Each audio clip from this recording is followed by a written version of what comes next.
تیزی کے ساتھ پھیل رہی تھی، بڑھ رہی تھی، اور یہودا جب وہ مسیح ایمان کی بات کرتا ہے تو وہ اس بات کو کہنے پر مجبور ہوا جسے ہم تیسری آیت میں دیکھتے ہیں۔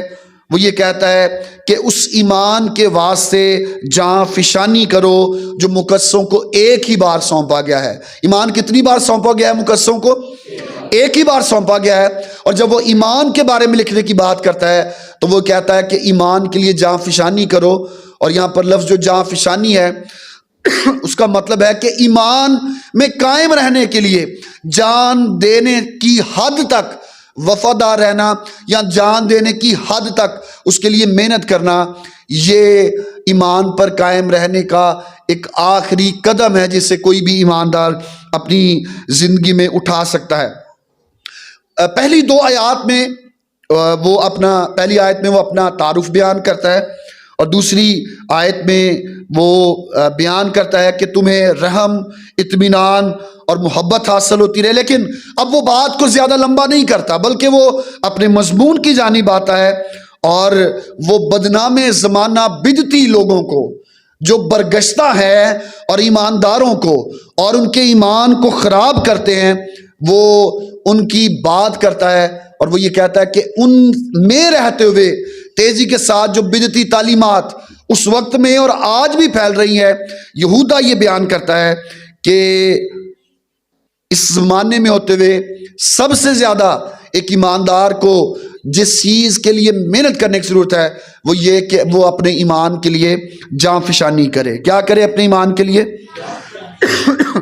وہ پرانے عہد نامہ میں موجود ہنوک، جس کے بارے میں پیدائش کی کتاب میں لکھا ہے کہ ہنوک خدا کے ساتھ چلتا رہا اور وہ زندہ اٹھا لیا گیا۔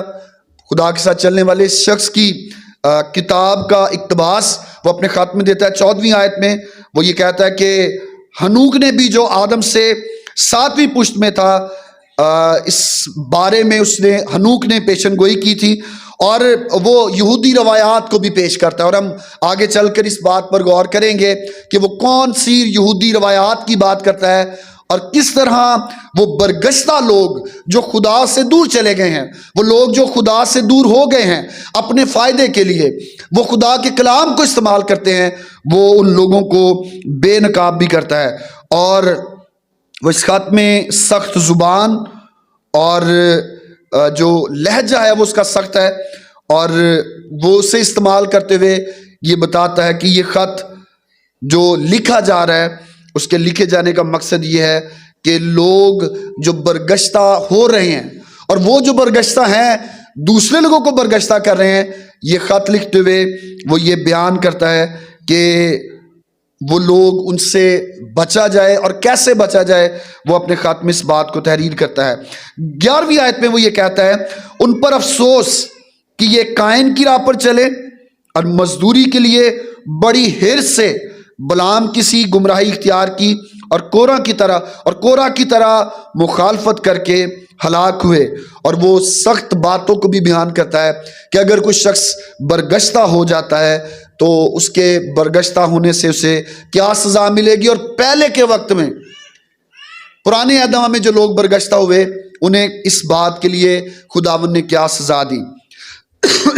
جب ہم اس خط کے مصنف یا رائٹر کی بات کریں تو بہت سے لوگ اس خط کے بارے میں یہ کہتے ہیں کہ یہ خط یہودا اسکریوتی نے تحریر کی، حالانکہ یہودا اسکریوتی کے بارے میں ہم پہلے سے جانتے ہیں کہ اس نے خداوند یسوع مسیح کو 30 سکوں کے عوض بیچا، اور بیچ کر جب اسے اس بات پر ندامت ہوئی وہ سکے سرداروں کو، یہودیوں کو دینے کے لیے گیا، انہوں نے وہ رقم نہیں لی، وہ ہیکل میں پھینک کر انہیں آ گیا، اور اس نے اپنے آپ کو رسی اپنے گلے میں ڈال کر موت کے حوالے کر دیا۔ پہلی بات تو یہ کہ یہ خط یہودا اسکریوتی نے نہیں لکھا، اور دوسری بات جس خط کے بارے میں کہی جاتی ہے وہ یہ کہ یہ خط یہودا جو خداوند یسوع مسیح کے 12 شاگردوں میں سے تھا اس نے اس خط کو تحریر کیا۔ ایسی خارجی شہادتیں اس بات کے لیے ہیں، لیکن جب ہم خداوند کے کلام میں یہودا کا عام خط اس کی پہلی آیت پڑھتے ہیں تو اس میں لکھا ہے کہ یہودا کی طرف سے جو مسیح کا بندہ اور یعقوب کا بھائی ہے۔ کس کا بھائی ہے؟ جب ہم خداوند کے پاک کلام کو پڑھتے ہیں تو ہمیں بائبل مقدس میں یہ ذکر ملتا ہے کہ خداوند یسوع مسیح کی ماں مقدسہ مریم، جب خداوند یسوع مسیح پیدا ہو گئے اور یوسف اسے اپنے گھر میں لے آیا، ان کی شادی ہو گئی اور وہ اپنی زندگی گزارنا شروع ہوئے، تو خدا نے یوسف اور مقدسہ مریم کو اولاد کی برکت دی۔ یہ شخص یہودا جو اس خط کو تحریر کر رہا ہے، اصل میں یہ خداوند یسوع مسیح کا سوتیلا بھائی ہے جو مقدس یوسف اور مقدسہ مریم سے بعد میں پیدا ہوا۔ اور جب ہم آگے چل کر خداوند کے کلام میں اس کے متعلق حوالہ جات کو بھی دیکھتے ہیں، ہمیں اناجیل میں ذکر ملتا ہے کہ ایک روز جب خداوند یسوع مسیح وہ کلام سنا رہے تھے تو کسی نے آ کر بتایا کہ تیرے بھائی اور تیری ماں وہ تجھ سے ملنے کے لیے آئے۔ تو یسوع مسیح نے کیا کہا تھا کہ میرے بھائی اور میری ماں وہ ہیں جو میرا کلام سنتے اور کیا کرتے ہیں، اس پر عمل کرتے ہیں۔ یہ یہودا جس نے اس خط کو تحریر کیا، یہ یعقوب کا بھائی ہے، اور یہ دونوں خداوند یسوع مسیح کے سٹیپ برادر یا سوتیلے بھائی ہیں، اور یہ یسوع مسیح کی زندگی میں یسوع مسیح پر ایمان نہیں لائے تھے۔ یسوع مسیح کے صلیب پر جان دینے کے بعد، مردوں میں سے جی اٹھنے اور آسمان پر جانے کے بعد یہ یسوع مسیح پر ایمان لے کر آئے تھے۔ نہ اس خط کو یہودا اسکریوتی نے تحریر کیا، اور نہ یہودا نے جو یسوع مسیح کا شاگرد اور ایک مقبول لیڈر ہے، کیونکہ دو یہودا تھے، ایک یہودا جس کا نام صرف یہودا لکھا اور دوسرا 12واں شاگرد یہودا اسکریوتی ہے۔ کلام میں اس کے بارے میں لکھا ہے کہ اس نے یسوع مسیح کو پکڑوا دیا۔ ان دونوں نے اس خط کو تحریر نہیں کیا، بلکہ تیسرا شخص جو یسوع مسیح کا بھائی اور یعقوب کا بھائی ہے، یسوع مسیح کا سوتیلا بھائی ہے، اور اس نے اس خط کو تحریر کیا۔ وہ یسوع مسیح کے ساتھ اپنے رشتے کے بارے میں جب وہ اس خط کو لکھتا ہے تو وہ یسوع مسیح کے ساتھ اپنے رشتے کے بارے میں فائدہ نہیں اٹھاتا کہ میں یسوع کا بھائی ہوں، بلکہ جب وہ خط لکھتا ہے اور اس خط کو شامل کیا گیا بائبل مقدس میں، تو وہ یہ کہتا ہے کہ یہودا کی طرف سے جو مسیح کا بندہ ہے، کیا ہے مسیح کا؟ اس نے بھائی سے زیادہ اس بات کو اہمیت اپنی زندگی میں دی کہ میں مسیح کا غلام ہوں یا اس کا بندہ ہوں، اور وہ نہیں چاہتا تھا کہ وہ یسوع مسیح کا بھائی ہونے کے ناطے سے مشہور ہو۔ اور یہی بات خداوند یسوع مسیح بھی موجود ہے کہ یسوع مسیح نے کبھی بھی جب معجزات کیے، یسوع مسیح نے جب بھی تعلیم دی، یسوع مسیح اس بات کے لیے مشہور ہونا نہیں چاہتے تھے، بلکہ وہ یہ چاہتے تھے کہ لوگ اس کے کلام کو سن کر اس پر ایمان لائیں۔ اور یہ شخص یہودا جو یسوع مسیح کا سوتیلا بھائی ہے، یہ شادی شدہ بھی تھا، اور بشارتی دوروں پر جب یہ خدمت کے لیے جاتا تھا تو یہ اپنی بیوی کو بھی اپنے ساتھ لے کر جاتا تھا۔ پہلا کرنتھیوں اس کا 9واں باب اور اس کی 5ویں آیت میں ہمیں اس بات کا ذکر ملتا ہے۔ جب ہم اس خط کی تحریر کیے جانے کے وقت پر غور کرتے ہیں تو بائبل مقدس یہ 65 جو سن 65 ہے اس میں بائبل مقدس مکمل ہو چکی تھی، لیکن اس خط کے بارے میں یہ کہا جاتا ہے کہ یہ 67 سے 70 سن مسیح کے دوران اس خط کو لکھا گیا، اور اس کے بارے میں زیادہ تر شہادتیں جو ہیں وہ پائی جاتی ہیں اس بات میں کہ یہ 67 سے 70 سن مسیح میں تحریر کیا گیا۔ جب ہم اس خط کو پڑھتے ہیں تو یہودا جو یسوع مسیح کا بھائی ہے اور اس کا سوتیلا بھائی سٹیپ برادر ہے، اس کو برگشتگی کی بڑی فکر ہے۔ اور جب ہم تیسری آیت کو پڑھتے ہیں تو یہیں سے وہ بات شروع کرتا ہے کہ ایمان کے لیے جاں فشانی کرو۔ کیا کرو ایمان کے لیے؟ اسے فکر ہے کہ ایسا نہ ہو کہ ایماندار ایمان تو لے آئیں، یسوع مسیح کو قبول تو کر لیں، بپتسمہ تو لے لیں، لیکن اس ایمان میں ترقی نہ کریں۔ تو اس سے فکر ہے کہ لوگ برگشتہ نہ ہو جائیں، کیونکہ اس کے دور میں مذہبی مفاد پرست افراد کلیسیا میں بڑے سرگرم تھے۔ یاد رکھیں کہ برے لوگ، بدعتی لوگ، برگشتہ لوگ شروع سے ہی کلیسیا میں رہے ہیں۔ ایسا نہیں کہ آج کے دور میں ایسا ہونا شروع ہو گیا ہے، شروع سے ہی جب سے کلیسیا قائم ہوئی ہے، یسوع مسیح آسمان پر گئے، بلکہ یسوع مسیح کے ہوتے ہی یہ کام شروع ہو چکا تھا کہ برگشتہ لوگ جو ہیں وہ کلیسیا میں سرگرم تھے۔ اور یہودا نے بھی برگشتگی سے بچنے کے لیے اس خط کو تحریر کیا، اور اس نے بتایا کہ وہ لوگ جو اپنے آپ کو خدا کے خادم کہتے ہیں اور خادموں کے روپ میں آتے ہیں، اصل میں وہ مسیح کی صلیب کے دشمن ہیں، اور یہودا ان کو بے نقاب کرتا ہے۔ آج کا جو پیغام ہے اس میں ہم نے ابھی یہودا کے خط کے تعارف پر غور کیا، لیکن جو ہمارا پیغام ہے اس کا عنوان ہے کہ برگشتہ لوگوں کو بے نقاب کیا جانا۔ کن کو بے نقاب کیا جانا؟ ایسے لوگ جو برگشتہ ہیں ان کو بے نقاب کیا جانا، آج ہم یہودا کے خاتمے سے اس بات کو دیکھیں گے۔ برگشتہ یا مرتد شخص، یہ وہ ہوتا ہے، اکثر ہم کہتے ہیں یہ برگشتہ ہو گیا ہے، لیکن ہم جانتے نہیں کہ برگشتہ ہونے یا بیک سلائیڈ ہونے اس کا مطلب کیا ہوتا ہے۔ برگشتہ یا مرتد شخص وہ ہوتا ہے جو دعویٰ تو ایماندار ہونے کا کرتا ہے مگر وہ نئی پیدائش کا تجربہ اپنی زندگی میں نہیں رکھتا۔ وہ شخص جو اپنی زندگی میں نئی پیدائش کا، نیو برتھ کا تجربہ نہیں رکھتا، جب اس کی زندگی میں پریشانیاں، تکالیف یا دکھ آتے ہیں تو پھر وہ برگشتہ یا مرتد ہو جاتا ہے۔ وہ بپتسمہ بھی لے لیتا ہے، ایسے لوگ جو ہوتے ہیں وہ بپتسمہ بھی انہوں نے لیا ہوتا ہے، وہ مقامی کلیسیا کا حصہ بھی ہوتے ہیں، لیکن جیسے ہی پریشانیاں آتی ہیں وہ مسیح کی صلیب کا انکار کر دیتے ہیں۔ اور برگشتگی صرف اور صرف منجی خداوند یسوع مسیح کے انکار کرنے کا نام ہے۔ کس کا انکار کرنے کا نام ہے؟ یسوع مسیح کا انکار کرنے والا شخص جو ہے وہ برگشتہ ہے، بیک سلائیڈ ہے یا مرتد ہے۔ انکار پطرس نے بھی کیا تھا۔ کون کون جانتا ہے پطرس کے بارے میں؟ کتنی بار اس نے انکار کیا؟ انکار اس نے بھی کیا، اور کیوں کیا؟ کیونکہ اسے دنیا کی چیزوں نے، دنیا کی باتوں نے دبا لیا، مگر وہ دل سے خداوند کو پیار کرتا تھا۔ کیا کہتا تھا؟ دل سے خداوند کو۔ جب وہ خداوند کو دل سے پیار کرتا تھا تو اس نے توبہ کی اور اس نے معافی مانگی اور خدا نے اسے بحال کیا۔ ایسا نہیں ہے کہ کوئی ایسا شخص کہہ سکے کہ میری زندگی میں ایسا وقت نہیں آتا۔ اکثر اوقات غیر قوموں کے بیچ میں ہوتے ہوئے، اکثر اوقات غیر مذہب کے لوگوں کے بیچ میں ہوتے ہوئے ہم یسوع کا انکار کر دیتے ہیں، اپنا نام مسیح نام کی بجائے کوئی اور نام بتا دیتے ہیں۔ سفر میں جا رہے ہیں، کوئی سوال کر لے تو ہم اپنے آپ کو مسیح ظاہر نہیں کرتے۔ لیکن ایسا کوئی بھی شخص جو اس بات پر کاربند ہو جائے یا پکا ہو جائے اور وہ واپس نہ آئے، ہم اسے برگشتہ کہتے ہیں۔ اصل میں جو برگشتہ شخص ہے وہ یہودا اسکریوتی ہے، جو برگشتہ ہوا، یسوع مسیح کے ساتھ ہی رہا تقریباً 3.5 برس۔ وہ ان لوگوں کا جو شاگرد تھے، وہ ان کا پیسے کا حساب رکھنے والا خزانچی تھا، لیکن جب پیسہ اس کے دماغ پر اتنا چڑھ گیا تو اس نے جا کر یسوع مسیح کو کتنے سکوں کی عوض بھیج دیا تھا؟ 30 سکوں کی عوض بھیج دیا۔ اور پھر ایسا برگشتہ ہوا کہ بجائے اس کے کہ وہ آ کر معافی مانگتا، اسے پتا چلا کہ اس نے غلط کیا ہے، پطرس کو بھی پتا چلا اس نے غلط کیا، پطرس نے معافی مانگی، لیکن اسکریوتی نے معافی نہیں مانگی، بلکہ کلام میں لکھا ہے کہ اس نے جا کر اپنے آپ کو موت کے حوالے کر دیا۔ یاد رکھیں کہ اگر کوئی شخص برگشتہ ہو جاتا ہے تو برگشتگی کا نتیجہ موت ہے۔ برگشتگی کا نتیجہ کیا ہے؟ یوحنا کا پہلا خط اس کا 5واں باب اور اس کی 16ویں آیت۔ پہلا یوحنا اور اس کا 5واں باب اور اس کی 16ویں آیت، خداوند کے کلام میں لکھا ہے، غور سے سنیے گا۔ پہلا یوحنا اس کا 5واں باب اس کی 16ویں آیت، کلام میں لکھا ہے، اگر کوئی اپنے بھائی کو ایسا گناہ کرتے دیکھے جس کا نتیجہ موت نہ ہو تو دعا کرے۔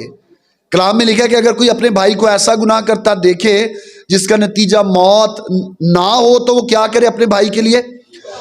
لیکن آگے لکھا ہے 16ویں آیت کے دوسرے حصے میں، خدا اس کے وسیلہ سے زندگی بخشے گا انہی کو جنہوں نے ایسا گناہ نہیں کیا جس کا نتیجہ موت ہو۔ گناہ ایسا بھی ہے جس کا نتیجہ موت ہے، اس کی بابت دعا کرنے کو میں نہیں کہتا۔ کلام میں لکھا ہے کہ اگر کوئی شخص ایسا کوئی گناہ کرے تو بھائیوں کے لیے، ایمانداروں کے لیے ضروری ہے کہ وہ ایک دوسرے کے لیے کیا کریں؟ دعا کریں۔ سب بولیں کیا کریں ایک دوسرے کے لیے؟ لیکن اگر کوئی شخص برگشتہ ہو جاتا ہے، یسوع کا نام لے کر، بپتسمہ لے کر، کلیسیا کا حصہ بن کر وہ یسوع کا انکار کر کے برگشتگی کو اختیار کر لیتا ہے، تو کلام میں لکھا ہے کہ ایسے کے لیے دعا نہ کرو، کیونکہ ایسا گناہ جو ہے اس کا نتیجہ کیا ہے؟ موت ہے۔ سب بولیں کیا اس کا نتیجہ؟ اور کیوں دعا نہیں کرنی؟ عبرانیوں کا مصنف، عبرانیوں کے نام خط اس کا 10واں باب اس کی 26ویں اور 27ویں آیت میں کہتا ہے، میرے ساتھ نکالیے گا، کیونکہ حق کی پہچان حاصل کرنے کے بعد اگر ہم جان بوجھ کر گناہ کریں تو گناہوں کی کوئی اور قربانی باقی نہیں رہی، ہاں عدالت کا ایک ہولناک انتظار اور غضبناک آتش باقی ہے جو مخالفوں کو کھا لے گی۔ کلام میں لکھا ہے کہ اگر ہم خدا کے نام کو نجات کو، اس کے پیغام کو جان لیتے ہیں، یسوع پر ایمان لے آتے ہیں، ایمان کے لیے جان فشانی کرنا شروع کر دیتے ہیں، لیکن کرتے کرتے ہم برگشتہ ہو جاتے ہیں، تو خدا کے کلام میں لکھا ہے کہ جو ایک بار حق کی پہچان کر لیتا ہے، اگر وہ برگشتہ ہو جائے، اگر وہ اس حق بات سے، اگر وہ سچی بات سے پھر جائے، تو کلام میں لکھا ہے کہ گناہوں کی کوئی اور قربانی اس کے لیے باقی نہیں رہی۔ آج ہم اسی بات پر غور کریں گے کہ اگر کوئی برگشتہ ہے تو یہودا کیسے اس سے بے نقاب کرتا ہے۔ پہلی آیت جب ہم خداوند کے کلام میں اس کو پڑھتے ہیں، یہودا کام خاط اس کی پہلی آیت تو وہ یہ کہتا ہے کہ یہودا کی طرف سے جو مسیح کا بندہ اور یعقوب کا بھائی ہے، اور پہلی بات وہ یہ کہتا ہے کہ ان بلائے ہوں کے نام، کن کے نام؟ ایسا نہیں ہے کہ ہم ایمان لے آتے ہیں اور ہم سمجھے کہ جی میں چرچ میں کھڑا ہو کر میں نے دعا کی، میں نے چونکہ بپتسمہ لے لیا، میں چونکہ چرچ میں جاتا ہوں اس لیے میں ایماندار ہوں۔ کلام میں لکھا ہے کہ ہمیں بلایا گیا ہے، ہمیں کیا کیا گیا ہے؟ کلام میں یہ لکھا ہے یوحنا کی انجیل میں کہ کوئی باپ کے پاس نہیں آ سکتا جب تک باپ اسے اپنے پاس نہیں بلا لیتا یا کھینچ نہیں لیتا۔ تو اس کا مطلب یہ ہے کہ نجات، پہلی بات یہ کہ ہمارے کاموں سے ممکن نہیں، کیونکہ بلانے والا، ہمیں نجات میں لانے والا خداوند ہے۔ یہودا کہتا ہے کہ ہم بلائے ہوئے ہیں۔ دوسری بات یہ کہ خدا باپ میں ہم عزیز ہیں، ہم اس کے پیارے ہیں۔ اور تیسری بات یہ کہ ہم یسوع مسیح کے لیے محفوظ ہیں۔ ہم کیا ہیں یسوع مسیح کے لیے؟ اکثر اوقات ہماری زندگی جب ہم گزارتے ہیں تو ہم اپنی جسمانی ریاستوں پر بڑا فخر کرتے ہیں کہ بہت اچھی بات ہے دعا کرنا، خدا کے گھر میں جانا، چندہ ہدیہ دینا، اور ہم یہ سمجھتے ہیں کہ میں سب کچھ کر رہا ہوں، میں دوسرے لوگوں سے کتنا اچھا ہوں۔ میرے عزیزو یاد رکھیں، اگر خدا کسی کو توفیق نہ دے، اگر خدا کی مرضی نہ ہو تو کوئی بھی خدا کے پاس آ نہیں سکتا۔ ہمیں کسی بات میں فخر نہیں کرنا، کیونکہ ایسے بہت سارے لوگ ہیں جو ان باتوں پر فخر کرتے تھے، اور جب ایک وقت آیا انہوں نے مسیح کا انکار کر دیا۔ اسکریوتی کے بارے میں دیکھیں، پطرس کے بارے میں دیکھیں، پطرس جو یہ دعویٰ کرتا ہے کہ اے خداوند میں تو تیرے ساتھ کیا کرنے کے لیے تیار ہوں؟ جان دینے کے لیے، قتل ہونے کے لیے بھی تیار ہوں، لیکن جب جان دینے کی بات آئی تو اس نے انکار کیا اور کیا کہا کہ میں اس شخص کو نہیں جانتا۔ پہلی بات یہ کہ اگر ہم خداوند میں محفوظ رہنا چاہتے ہیں تو ہم اپنی زندگی پر، اپنے کاموں پر اور اپنی جسمانی ریاضت پر بھروسہ نہ کریں، کیونکہ خداوند نے ہمیں بلایا ہے، کیونکہ ہم اس کے پیارے ہیں، اور یسوع مسیح کے وسیلہ سے، یسوع مسیح کے لیے ہم محفوظ ہیں۔ ہم اپنے کاموں پر اور اپنی ریاستوں پر بھروسہ نہ کریں۔ پھر دوسری آیت میں لکھا ہے کہ رحم، اطمینان، محبت تم کو حاصل ہوتی رہے۔ اگر ہم برگشتگی سے بچنا چاہتے ہیں، اگر ہم یہ چاہتے ہیں کہ ہم بیک سلائیڈ نہ ہوں، اگر ہم یہ چاہتے ہیں کہ ہم ایمان میں مضبوط رہیں، تو ہمیں خدا کے رحم کی ضرورت ہے کہ وہ ہم پر رحم کیے رکھے۔ بہت سارے لوگ ہیں جب بیماریاں، دکھ تکلیف، کمزوریاں زندگی میں آتی تو ایسے وقت میں وہ خداوند کا انکار کر دیتے ہیں۔ جب زندگی میں پریشانیاں آتی ہیں تو ایسے وقت میں وہ خداوند کا انکار کر جاتے ہیں، خدا کے رحم کے بغیر۔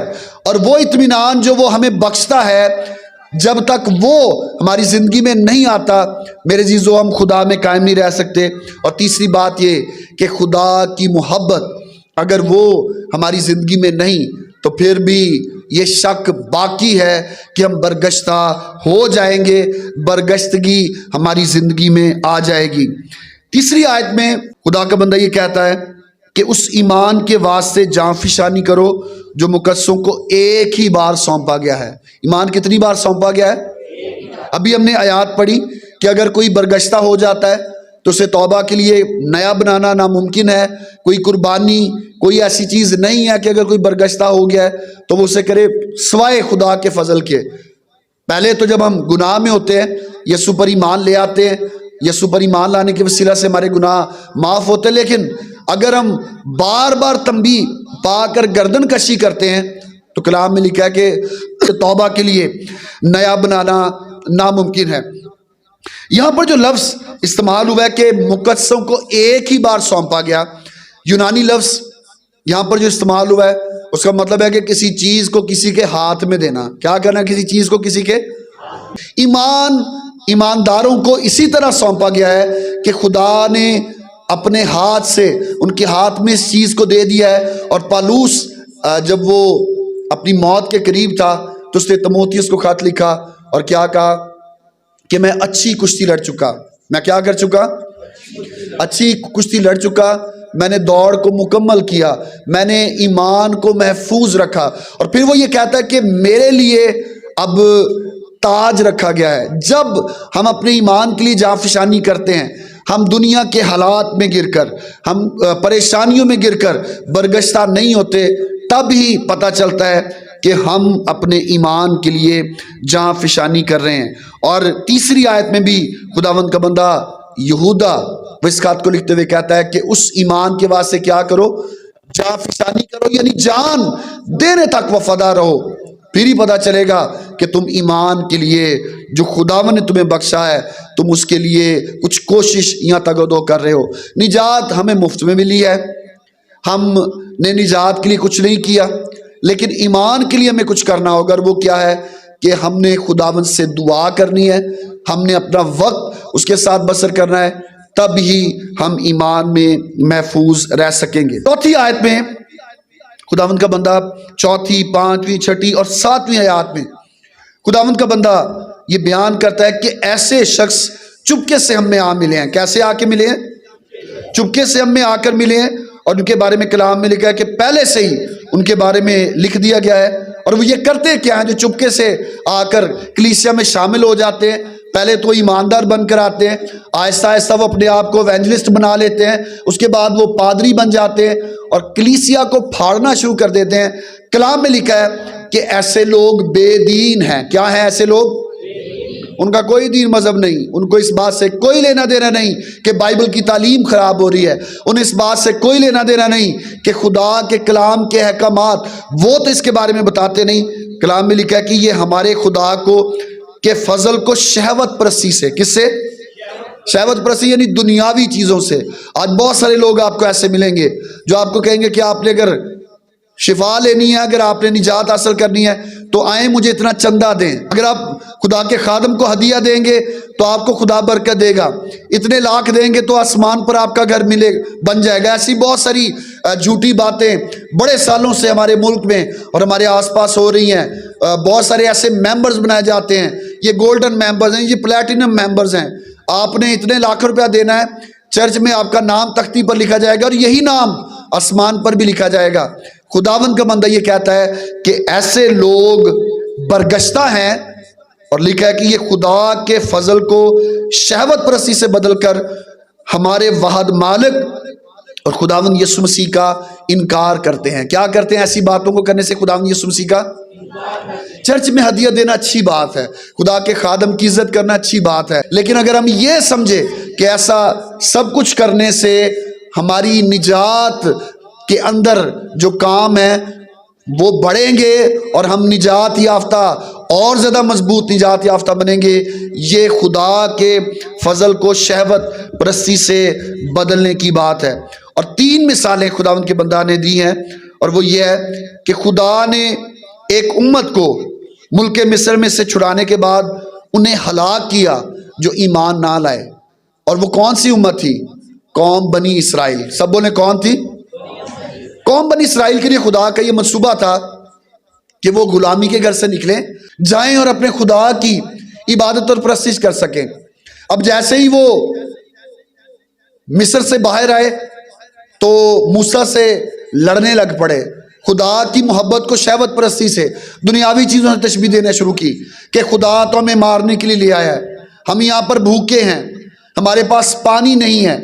اور خدا کا بندہ یہ کہتا ہے کہ جب ان لوگوں نے خدا کے فضل کو چیزوں میں ڈھالنا شروع کیا تو خدا نے ان کو بھی ہلاک کیا جو ایمان نہیں رکھتے تھے. اور کلام میں لکھا ہے کہ ایسے بہت سارے لوگ ہیں، ایسا کوئی شخص نہیں جو بھوکا مرا ہو، لیکن جتنے بھی لوگ ہیں وہ سارے وہ مرے جنہوں نے بٹیر جو آسمان سے اترے تھے انہیں زیادہ کھا لیا، جمع کر لیا اپنے لیے من کو، اور خدا نے انہیں ہلاک کیا. اور یہاں تک کہ یہ قوم ان میں جلانے والے سانپ آئے. وجہ کیا؟ یہ ہر وقت خدا سے لڑتے ہی رہتے تھے اور کہتے تھے کہ ہم اچھے بھلے وہاں پر موجود تھے، حالانکہ نہ وہاں پر کھانے کے لیے انہیں خوراک ملتی تھی، اگر اینٹیں بناتے تو اس کے لیے بھوسا نہیں ملتا تھا، انہیں بڑی محنت کرنی پڑتی تھی اور کوئی انہیں معاوضہ بھی نہیں دیا جاتا تھا۔ خدا جب انہیں غلامی کے گھر سے نکال آیا تو یہ برگشتہ ہو گئے، اور برگشتگی میں انہوں نے خدا ان کے خلاف بڑبڑانا شروع کیا۔ دن کو دھوپ لگ رہی تو خدا سے ناراض ہیں، خدا نے بادل بھیج دیا پھر بھی ناراض ہیں، رات کو تو اندھیرا ہوتا ہے ہمیں کوئی جنگلی جانور مار دے گا۔ خدا کے فضل کو شہوت پرستی سے، دنیا کی چیزوں سے بدل ڈالا۔ میرے عزیزو، آج بھی ایسے بہت سارے لوگ ہیں جو آپ کو ایسی تعلیمات دیں گے، وہ خود بھی برگشتہ ہیں، خدا سے دور ہیں، وہ آپ کو ایسی تعلیمات میں ڈالنے کی کوشش کریں گے کہ وہ خدا کے فضل کو دنیاوی چیزوں سے بدلیں گے۔ آج کل خوشحالی کی انجیل، پراسپیرٹی گاسپل جو ہے وہ بڑی عام ہے۔ اگر آپ کو بتایا جائے گا کہ اگر آپ خدا کے ساتھ چلتے ہیں تو یہ ایسا ہو ہی نہیں سکتا کہ آپ کی زندگی میں تکلیفیں ہوں، دکھ ہوں۔ ایسی خوشحالی کی انجیل سنائی جا رہی ہے کہ اگر آپ چرچ میں آتے تو تانوں کچھ نہیں ہو سکتا، حالانکہ اگر ہم بائبل مقدس میں دیکھیں جتنے خدا کے لوگ ہیں، یہاں تک کہ مسیح کے بارے میں بھی لکھا ہے کہ اس نے دکھ اٹھا اٹھا کر فرما برداری سیکھی۔ ابتدائی کلیسیا کے لوگ جو یسوع پر ایمان رکھتے تھے، انہوں نے اپنے بچوں کو اپنے سامنے بھوکے شیروں کے سامنے جاتے ہوئے دیکھا، ان کو آروں سے چیر دیا گیا، یعنی یسوع پر ایمان رکھنے کے باعث ایسا کیا، ان کے ساتھ ایسا کیا گیا، لیکن انہوں نے کسی بھی بات کو شہوت پرستی کے ساتھ نہیں ڈالا کہ ہم کس خدا کی پرستش کر رہے ہیں۔ بنی اسرائیل قوم جب وہ بھی ملک مصر سے نکل آئے تو ان کی چیزیں یہی تھی، روٹی کہاں سے ملے گی، پانی کہاں سے ملے گا، دھوپ بہت زیادہ ہے، اندھیرا بہت زیادہ ہے، ہمارا خدا تو نظر نہیں آتا، بچڑا بنا لیا۔ کلام میں لکھا ہے کہ جو ایمان نہیں لائے خدا نے انہیں بیابانی سفر میں کیا کیا، ہلاک کر دیا۔ کیا کر دیا؟ دوسری مثال فرشتوں کی دی گئی ہے جو آسمان پر تھے، اور ہمیں خدا ان کے کلام میں ذکر ملتا ہے کہ لوسیفر، اس نے خدا کے تخت کے قریب رہتے ہوئے بغاوت کی، اور کیا کہا؟ کلام میں لکھا ہے کہ اس نے کہا کہ میں خدا سے اونچا کیا بناؤں گا؟ تخت بناؤں گا۔ رہتا خدا کے پاس ہے، رہتا اس کی حضوری میں ہے، لیکن دل میں بات کیا ہے؟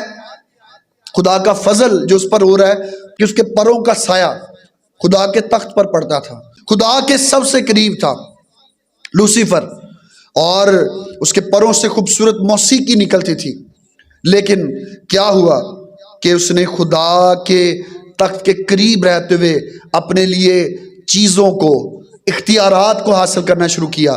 وجہ ایک ہی ہے کہ وہ برگشتہ ہو گیا تھا۔ وہ کیا ہو گیا تھا؟ چھٹی آیت میں لکھا ہے، اور جن فرشتوں نے اپنی حکومت کو قائم نہ رکھا بلکہ اپنے خاص مقام کو چھوڑ دیا، ان کو اس نے دائمی قید میں تاریکی کے اندر روز عظیم کی عدالت تک رکھا ہے۔ چیزیں، اختیارات، یہ سب کچھ آج بھی انسان چاہتے ہیں۔ یہ خدا کا فضل ہوا، لیکن اس فضل میں دنیاوی چیزیں آ گئی ہیں کہ میرے پاس اختیارات ہوں، لوگ میرے نیچے ہوں، وہ مجھے صاحب کہہ کر یا استاد کہہ کر پکاریں، اور یہ سب کچھ ابلیس نے بھی کیا۔ اور کلام میں لکھا ہے کہ خدا نے ان کے خاص مقام سے انہیں کیا کر دیا؟ ہٹا دیا۔ کیا کر دیا انہیں؟ اور تیسری مثال خداوند کا بندہ سدوم اور عمورہ کے لوگوں کی دیتا ہے، وہ بھی برگشتہ ہو گئے، اور کلام میں لکھا ہے کہ ان کی برگشتگی کیا تھی کہ سدوم اور عمورہ اور ان کے آس پاس کے شہر جو ان کی طرح حرام کاری میں پڑ گئے اور غیر جسم کی طرف راغب ہوئے، ہمیشہ کی سزا میں گرفتار ہو کر جائے عبرت ٹھہرے۔ اور ہم یہ جانتے ہیں کہ جب انہوں نے بھی برگشتہ ہو کر اپنی دنیاوی اور جسمانی خواہشات کو پورا کرنا چاہا تو خدا نے آسمان سے آگ اور گندک برسائی۔ لوط اور اس کی بیٹیاں اور اس کی بیوی، ان کو شہر میں سے نکالا گیا، لیکن لوط کی بیوی بھی وہ ان چیزوں کی خواہش رکھتی تھی۔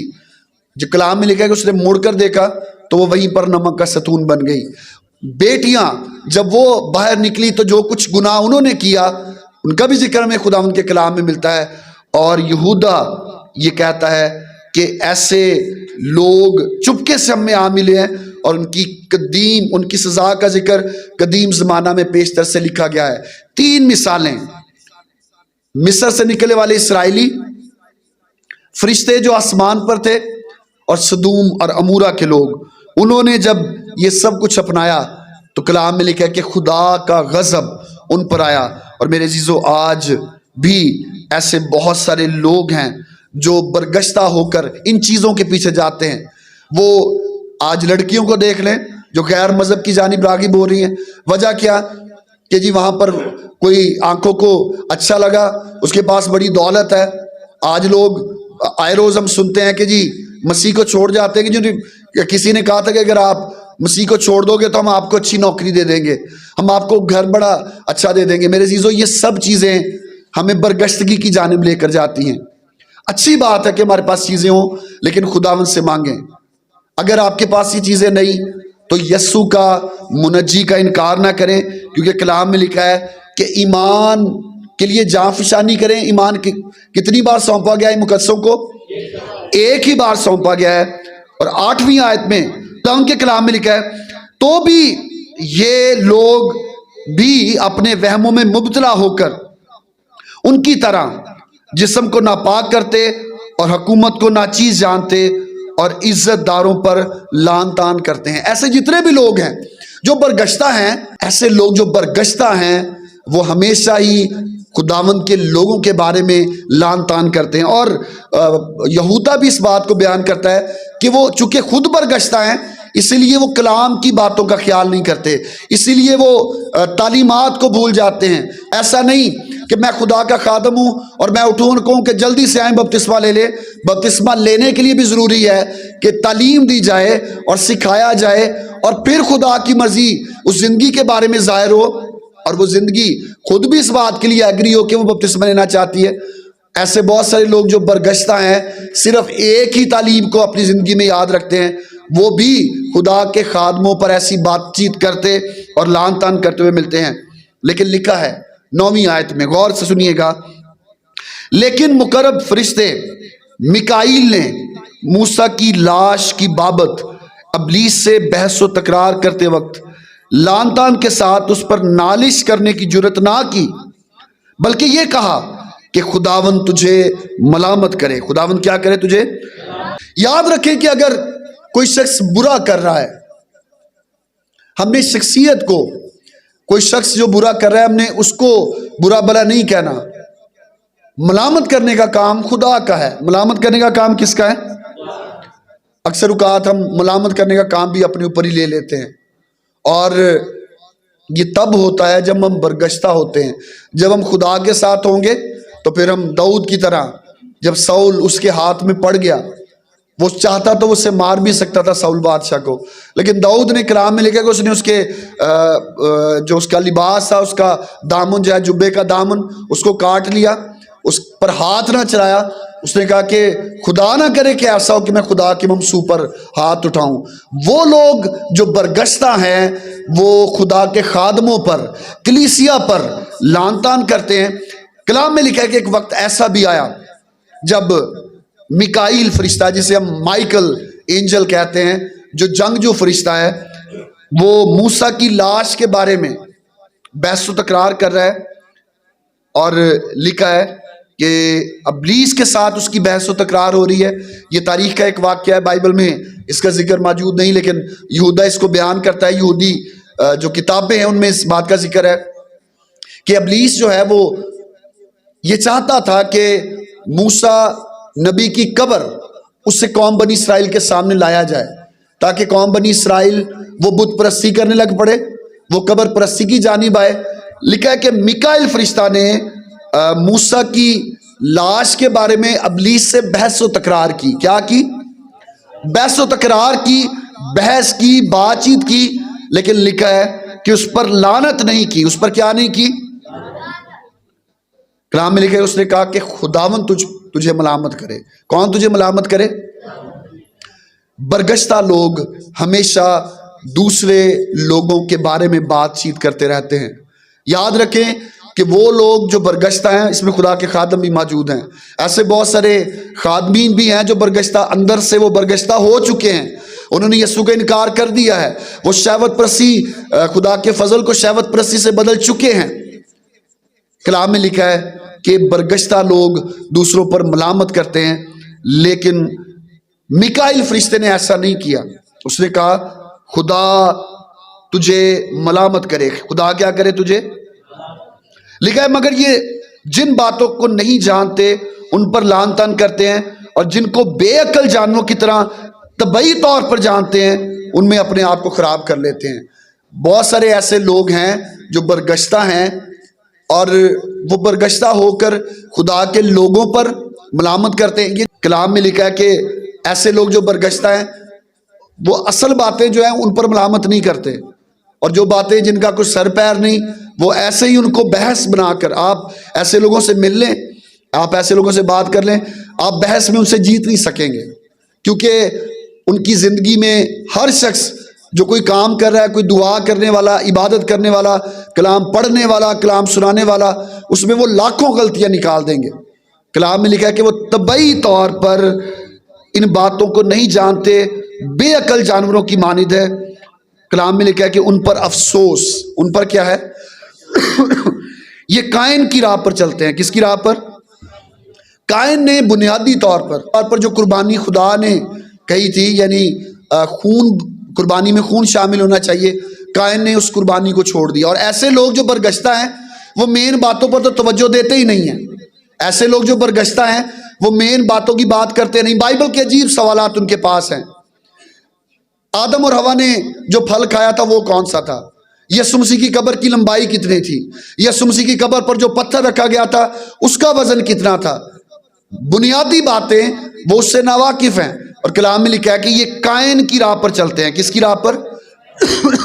بنیادی بات یہ ہے کہ خداوند یسوع مسیح پر ایمان لائیں، اسے اپنا نجات دہندہ قبول کریں اور اس کے کلام کے مطابق زندگی بسر کریں۔ ان لوگوں کے پاس ایسی بنیادی تعلیم یا ایسی بنیادی باتیں نہیں ہوتی، اور وہ بنیادی تعلیم کا انکار کرتے ہیں۔ کلام میں لکھا ہے برگشتہ لوگ قائن کی مانند ہیں۔ کس کی مانند ہے؟ اور لکھا ہے بلعام کسی گمراہی اختیار کی اور کورہ کی طرح مخالفت کر کے ہلاک ہوئے۔ اگر آپ گنتی کی کتاب اس کا 22واں باب سے 24ویں باب میں پڑھیں تو خداوند کے کلام میں لکھا ہے کہ جو بلق تھا ایک بادشاہ، اس نے بلعام کو بلایا کہ وہ قوم بنی اسرائیل پر لعنت کرے۔ کس پر لعنت کرے؟ قوم بنی اسرائیل پر لعنت کرے۔ اور لکھا ہے کہ بلعام جب وہ لعنت کرنے کے لیے آ رہا تھا تو خدا کا فرشتہ راستے میں کھڑا تھا، اور بلعام جس گدی پر سوار تھا وہ آگے نہیں جا رہی تھی۔ تو جب گدی آگے نہیں جا رہی تھی تو بلعام اسے بار بار مارتا ہے، تو گدی بول پڑی اور اس نے کہا کہ سامنے خدا کا فرشتہ کھڑا ہے، میں تجھے آگے نہیں لے کر جا سکتی۔ اس نے کہا تو اس کی گدی بولی، اس نے کہا کہ میں نے آج تک تیرے ساتھ اچھا ہی کیا، تو مجھے بار بار کیوں مارتا ہے؟ میں نہیں جا سکتی۔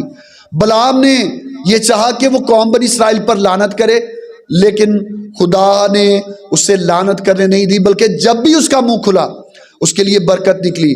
اور ایسے بہت سارے لوگ ہیں جو ہر روز اٹھتے ہیں، ان کا مقصد صرف اور صرف خادمین پر، ایمانداروں پر، کلیسیا پر لعنت کرنا، ان میں سے کیڑے نکالنا، انہیں برا برا کہنا ہے۔ کلام میں لکھا ہے کہ یہ برگشتہ لوگ بلعام کسی گمراہی اختیار کر گئے ہیں۔ اور تیسری مثال کورہ کی ہے۔ کس کی ہے؟ بنی کورہ کی ہے، اور اس کا ذکر بھی ہمیں خداوند کے کلام میں گنتی کی کتاب اور اس کے 16ویں باب میں ملتا ہے۔ اور غور سے سنیے گا کورہ کا گناہ کیا تھا۔ اس نے موسیٰ اور ہارون کی مخالفت کی تھی۔ کس کی مخالفت کی تھی؟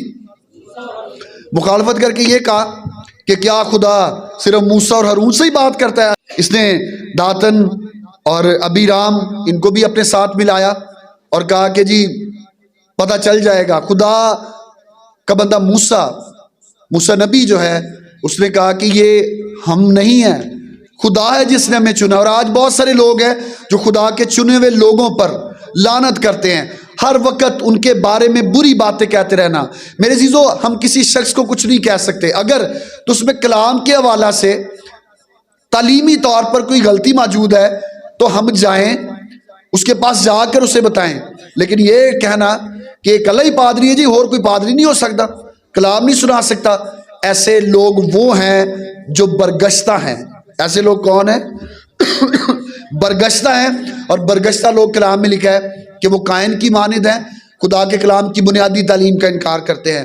وہ بلعام کی مانند ہیں، اور اسی طرح خدا ان کے کلام میں لکھا ہے کورہ کی مانند ہیں، جو خدا کے ممسوح اور اس کے لوگوں کو ناچیز جانتے ہیں، خدا کے انتظام کے مخالف ہوتے ہیں۔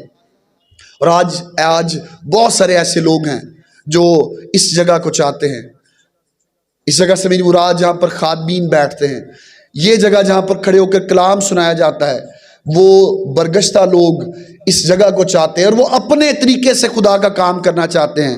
لیکن یہودا یہ کہتا ہے کہ ایمان کے لیے جاں فشانی کرو جو مقدسوں کو ایک ہی بار سونپا گیا ہے۔ اگر ہم نے ایمان کو اپنی اس مٹھی کو کھول دیا، وہ ایمان جو ہماری زندگی میں ہے ہم نے اسے گوا دیا، تو کلام میں لکھا ہے ایسے لوگوں کو توبہ کے لیے نیا بنانا ناممکن ہے۔ کیا ہے؟ ناممکن ہے۔ اور ایسے لوگ جو ایمان سے ہٹ جاتے ہیں وہ برگشتہ ہو جاتے ہیں، اور برگشتگی کا نتیجہ کلام میں لکھا ہے کہ وہ موت ہے۔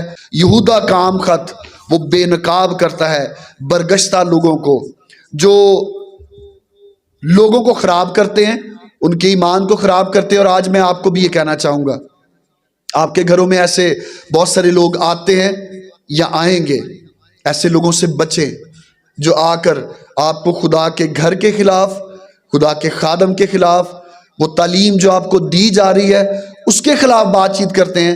ایسے لوگوں سے بچیں اور انہیں کہیں کہ ہم آپ کے ساتھ تعلق نہیں رکھنا چاہتے۔ اگر وہ اتنے ہی اچھے ہوں، میں آئے روز سنتا رہتا ہوں، کلیسیا میں سے اکثر لوگ بتاتے رہتے ہیں کہ فلاں شخص گھر پر آیا، فلاں بہن آئی، بھائی آیا، انہوں نے ہمیں ایک نئی بات بتا دی۔ میرے عزیزو، اگر آپ ایمان میں مضبوط رہنا چاہتے ہیں تو جہاں پر آپ کو لگایا گیا ہے، کلام میں بھی لکھا ہے کہ وہیں پر رہ اور پرورش پا۔ اکثر اوقات ہم مختلف لوگوں کے پیچھے جانا چاہتے ہیں۔